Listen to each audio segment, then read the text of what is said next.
Continuing today with Isaiah. And again, I'm starting to see that the Isaiah book, the book of Isaiah, this big long scroll, was actually put together in pieces as time went by over a 20 to 30 year period. And each time that Isaiah had a vision to anyone, he wrote it down and might probably rewrote the first and then kept moving this way because you're making one big long scroll. It's very possible also that these were little scrolls, and then at the end they were all incorporated by some later scribe. They're still the Word of God. I'm not saying they aren't, I'm just talking about how they would have been put together. That they gathered up all the scrolls of the writing of Isaiah and then put them into one big scroll. So here we have again, like I've said, using YouTube's as an example. Here we are with something just to Damascus. Yesterday was something just to Moab. And the burden of Damascus, behold, Damascus shall be taken away from being a city, and it's going to be a ruinous heap. He's going to wipe out Damascus. And the cities of Aor shall be forsaken. They shall be for flocks. They're not going to be for people. They're just going to be for herds of goats or herds of sheep or whoever walks through there.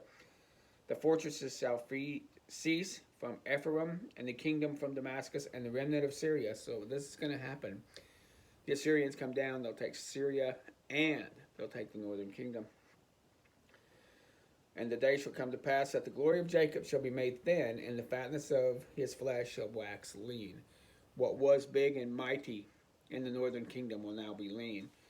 He uses the example of when a harvestman goes in to gather grapes, and goes in and gathers the grapes, gathers the olives, and leaves very little left. Very little left after he's gone through.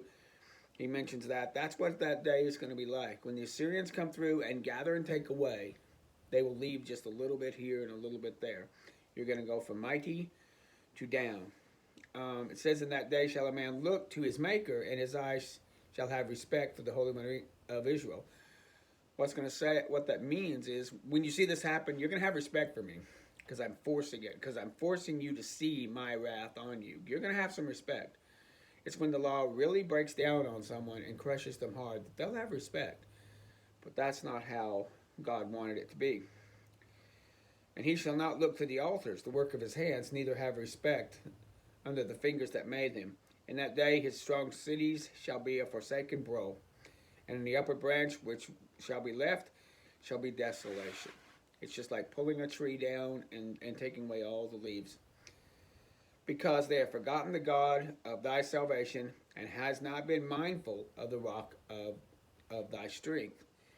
He was their strength. Remember all the prophets that came and tried to show northern kingdom how Yahweh could be their strength, and yet they went on. Woe to the multitude of many people that shall make a noise like the seas, and like the rushing of nations. The nations shall rush like the rushing of many waters, but the Lord shall rebuke them, and they shall flee far away. Imagine the nations rushing to try to take care of Jehovah, and when he shows up, they now move away, kind of like the tide going in and the tide going out. And there's going to be trouble here. But God has rebuked them, and the chaff of the mountains from the wind, and like a rolling thing before the whirlwind. So just like a tempest, that's what Yahweh is going to be among these people. And behold, an eventide trouble, and before the morning he is not. This is the portion of him that spoil us, and the lot of them that rob us. So when they come in, Assyria is going to be like this hurricane. It's going to be like this that comes in, this whirlwind that comes in and just takes things away. Woe to the land shadowing with the wings that is beyond the rivers of Ethiopia. In 18, we're talking about how they reached out to anyone that would help. Anyone that would help us. That's what they did. They sent ambassadors by the sea, even in vessels of bulrushes, upon the water, saying, Go, ye swift messengers, to a nation scattered and peeled, of a people terrible from their beginnings, a nation meted out and trodden down, whose land the rivers have spoiled. We're going to people that have been meted down, people that have been in conflict, people that are down. We're taking anyone's help. And going off in bulrushes. They're not even going off in their best fleets. They're sending out anybody, everybody. I mean, it'd be like saying going off in a rowboat. Go off to a rowboat, find some place where people are beaten down, and ask them for help. And the Lord said, I will take my rest, and I will consider in my dwelling place like the clear heat upon the herbs, and like a cloud of dew For therefore the harvest, when the bud is perfect and the sour grapes is ripening in the flower, he shall cut off both the sprigs with the pruning forks, and take away and cut down the branches. So when Israel looks like, when Damascus and Syria looks like they're prospering, looks like they're ready to bud, looks like they're ready to bring forth fruit, which will be evil fruit, he's going to move in, and he's going to cut them down. And there won't be anybody to protect them. There'll be nobody to help them out. And therefore the harvest and the bud is perfect. It means it's ripe, it's ready to go. But he shall take away and cut down the branches, and they shall be left together unto the fowls of the mountains, and the beasts of the earth, and the fowls of the summer upon them. And all the beasts of the earth shall winter upon them. So when you get torn down, now all the animals are going to move in, and they're going to be there in summer and winter. In that time shall the present be brought unto the Lord of hosts of the people scattered and peeled, and from a people terrible, and from the beginning thereof a nation meted out and trodden down underfoot, whose land the rivers have spoiled, to the place of the name of the Lord of hosts of the Mount of Zion. That's a lot of words there, but it's talking about the people that you're going to for help are going to one day come to Zion. So that's interesting is that all these people he's going to help with one day, they're not going to help you. They're going to come to Zion.